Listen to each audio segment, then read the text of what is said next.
खजूर और दही मिलाकर खाने के फ़ायदे। खजूर के फ़वाइद और दही के फ़वाइद से शायद ही कोई शख्स हो जो वाकिफ़ ना हो।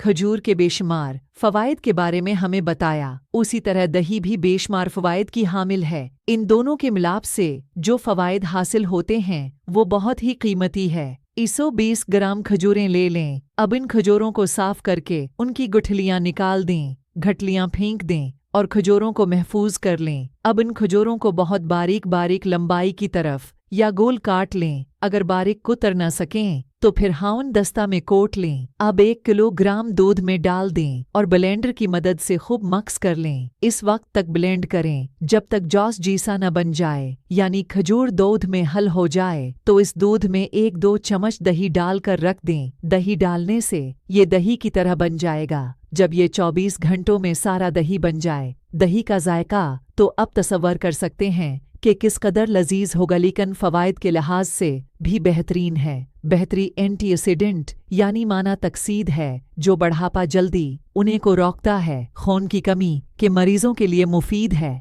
आइसाबी कमजोरियों का बेहतरीन हल है। पेट के अमराज को मुफीद है। जगर के फैल को सहीह करता है। जिस्मानी मेहनत करने वालों की थकावट को दूर करने में लाजवाब है। पहाड़ी इलाकों के लोग जो ज्यादा बुलंदी की वजह से ऑक्सीजन की कमी का शिकार हों, आन लोगों के लिए नहायत इक्सीर है। अब के लिए ज़रूरी है कि रमज़ान अल मुबारक के दिनों में एक बार ज़रूर तैयार करके इस्तेमाल करें, क्योंकि इस दही के इस्तेमाल के बाद रोज़ा से होने वाली कमज़ोरी बिल्कुल ख़त्म करता है और तवानाई पैदा करता है, प्यास बुझाता है और मादे और अंतों के मरीजों के लिए भी मुफीद है। सुबह व शाम खाना खाने से पहले या फिर खाना खाने के 1 से 1.5 घंटा बाद 2 से 3 चम्मच इस्तेमाल करें।